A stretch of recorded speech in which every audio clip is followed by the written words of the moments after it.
ترکوں اور اہل سنت و جماعت مسلمانوں کی شان، اسلامی تاریخ کے عظیم ترین بہادر سپہ سالار، انتہائی زیرک و عقل مند رہنما، قائی قبیلے کے سردار، سلجوق مسلمان بادشاہوں کے مددگار، مسلمانوں کی 600 سالہ تین بر اعظموں میں پھیلی ہوئی عظیم الشان سلطنت عثمانیہ کے بانی عثمان خان کے والد ارطغرل غازی بن سلیمان شاہ۔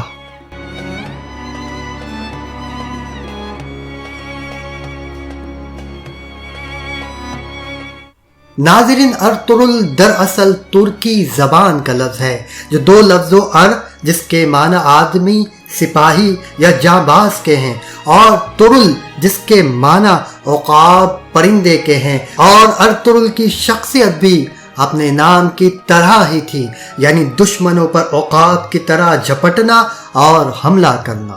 عثمانی دستاویزات کے مطابق ارطغرل غازی آج سے کم و بیش 800 سال پہلے لگ بھگ 12ویں صدی کے آخری دہائی میں غز یا اغوز قبائل کی سب سے مشہور چاق قائی قبیلے میں پیدا ہوئے۔ ناظرین، قائی قبیلہ ترک قبائل غز یا اغوز کے 24 قبیلوں میں سے ایک تھا۔ قائی قبیلہ ایک خانہ بدوش قبیلہ تھا، یعنی یہ اپنے قیام کی جگہ ضرورت کے پیش نظر تبدیل کرتے رہتے تھے۔ بعض تاریخی دستاویز کے مطابق قائی قبیلہ 13ویں صدی عیسوی میں منگولوں کے حملوں کے سبب وسط ایشیا سے ہجرت کر کے اناطولیہ آ گیا تھا۔ اناطولیہ ایک جزیرہ نما خطہ ہے جسے لاطینی زبان میں ایشیائی کوچک بھی کہا جاتا ہے، اور ترک اسے انادول یا انادولو کہتے ہیں، اور موجودہ ترکی کا زیادہ تر حصہ اناطولیہ ہی میں شامل تھا۔ موجودہ ترکی کا صوبہ بیلجک اس وقت قائی قبیلے کا مرکز تھا۔ ناظرین، ارطغرل غازی کے والد محترم کا نام سلیمان شاہ تھا، جو اپنی حیات تک قائی قبیلے کے سردار رہے، جبکہ والدہ کا نام حائمہ خاتون تھا۔ ترکی روایات کے مطابق ارطغرل کے والد سلیمان شاہ 13ویں صدی عیسوی میں اپنے قبیلے کو لے کر خراسان آئے، لیکن وہاں سے پھر منگولوں کے حملوں سے بچنے کے لیے مشرقی اناطولیہ کے شہر اقلاط میں آ گئے تھے، جہاں انہوں نے اور ان کے قبیلے والوں نے، جس میں ان کا بیٹا ارطغرل بھی شامل ہیں، بے شمار کارنامے انجام دیے۔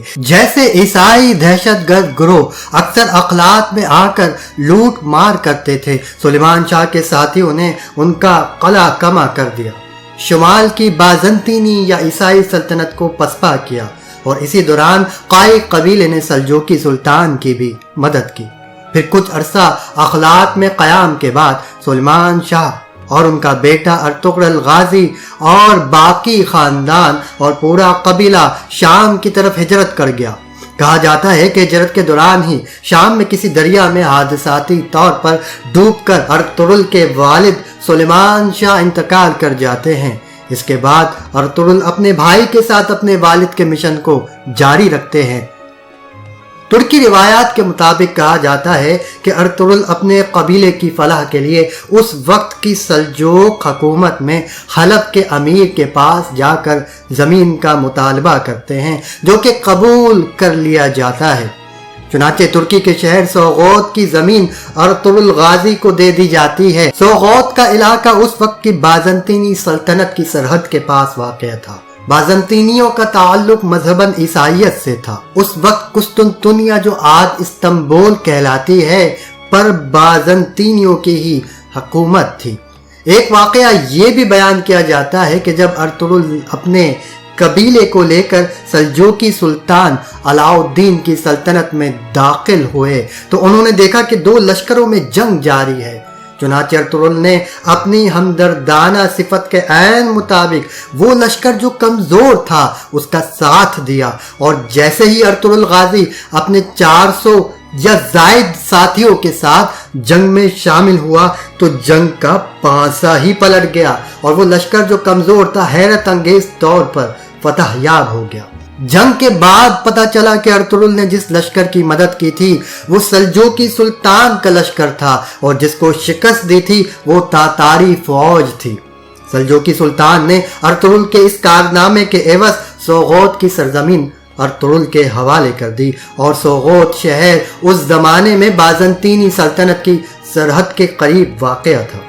ناظرین، سلجوق سلطنت وسط ایشیا اور مشرق وسطی میں قائم ایک مسلم بادشاہت تھی جو 11ویں صدی عیسوی سے 14ویں صدی عیسوی تک تقریباً 250 سال تک قائم رہی۔ یہ بھی نسلاً ترک ہی تھے۔ سلجوق سلطان علاء الدین کے زمانے میں دولت سلجوقیہ بیرونی حملوں اور اندرونی بغاوتوں کی وجہ سے نہایت کمزور ہو چکی تھی، اور ان کی سلطنت بہت محدود ہو چکی تھی۔ حدود سلطنت کے قریب بازنطینی صلیبی فرما روا تھا، تو دوسری طرف تاتاری یا منگول، چنانچہ تاتاریوں نے پھر بازنطینیوں کے ساتھ متحد ہو کر سلطان علاء الدین پر حملہ کر دیا، تو ارطغرل نے ترکی کے شمال مغرب میں قائم شہر بروسا کے مقام پر ان کو شکست فاش دی۔ سلطان علاء الدین نے خوش ہو کر نہ صرف یہ کہ ارطغرل کو انعامات سے نوازا، بلکہ اپنی فوج کا سپہ سالار بھی مقرر کر دیا۔ ہلال یعنی نیا چاند سلطان علاء الدین کے جھنڈے کا نشان تھا، اور اسی نشان کو بعد میں ارطغرل نے اپنا لیا۔ بعد میں سلطنت عثمانیہ میں سرکاری جھنڈے کا نشان بھی ہلال ہی رکھا گیا۔ اسلام کی سربلندی کی خاطر ارطغرل اور دیگر عثمانی سلاطین کی مجاہدانہ سرگرمیوں کی بنا پر عموماً ان کے ناموں کے ساتھ غازی کا لقب لگایا جاتا ہے۔ ارطغرل غازی عمر بھر سلجوقی سلطنت کے وفادار رہے، لیکن ان کی زندگی کے آخری ایام میں سلجوقی سلطنت اپنی آخری سانسیں لے رہی تھی، اور منگول سلطنت نے پورے اناطولیہ جو موجودہ ترکی پر مشتمل ہے پر قبضہ کر لیا تھا، جو ان کے لیے سخت تشویش کا باعث تھا، اور ان کی آرزو تھی کہ ایک عظیم اسلامی سلطنت کا قیام عمل میں آئے۔ چنانچہ ارطغرل کے سب سے چھوٹے بیٹے غازی عثمان اول نے ان کا یہ خواب پورا کیا اور ایک عظیم الشان سلطنت عثمانیہ کی بنیاد رکھی، اور 600 سال سے زائد عرصے تک روئے زمین کے 3 بر اعظموں پر اسلام کا پرچم سر بلند رکھا۔ یہ اتنی بڑی سلطنت تھی کہ اس میں موجودہ دور کے قریباً 40 ممالک شامل تھے۔ ناظرین، ہم جانتے ہیں کہ ہمارے پیارے نبی کریم صلی اللہ علیہ وآلہ وسلم نے قسطنطنیہ یا استنبول کو فتح کرنے والے لشکر کے لیے جنت کی بشارت دی تھی، اور اس بشارت کے حقدار بننے والی جو ہستی تھی وہ سلطان محمد فاتح اور ان کا لشکر تھا۔ سلطان محمد فاتح نے محض 21 سال کی عمر میں 1461 عیسوی میں قسطنطنیہ فتح کر کے ہمیشہ کے لیے بازنطینی سلطنت کا خاتمہ کر دیا، اور یہ ارطغرل غازی ہی کی نسل سے چھٹی پشت سے تھے۔ ناظرین، ارطغرل غازی کی وفات 90 برس کی عمر میں ترکی کے شہر سوغوت میں ہوئی۔ تاریخی طور پر ایک قبر آپ سے منسوب کی جاتی ہے جو سوغوت شہر سے باہر واقع ہے، لیکن اس کی حقیقت اللہ ہی بہتر جانتا ہے۔ قبر کا نمونہ مسدس شکل کا ہے جس پر ایک گنبد سا بنایا گیا ہے۔ اس کے اندر ارطغرل کا مقبرہ ہے جس کے دونوں اطراف مستطیل دروازوں سے پہنچا جاتا ہے۔ مزار کے اندر جنوب مغرب اور جنوب مشرق کی دیواروں پر کھڑکیاں ہیں۔ مقبرے کو 360 ڈگری پر آن لائن دیکھا جا سکتا ہے، جس کا لنک ڈسکرپشن میں آپ کو نیچے مل جائے گا۔ ارطغرل غازی ساری زندگی منگولوں، عیسائیوں اور سلجوق سلطنت میں موجود چھپے ہوئے غداروں سے برسرے پیکار رہے۔ آپ کی کوششوں کے سبب اللہ نے اپنی عطا سے عالم اسلام کی تقدیر بدل ڈالی تھی۔ چنانچہ ارطغرل غازی نے مسلمانوں اور عالم اسلام کے لیے جو عظیم خدمات انجام دی ہیں، اس کی وجہ سے رہتی دنیا تک ان کو انشاءاللہ یاد رکھا جائے گا۔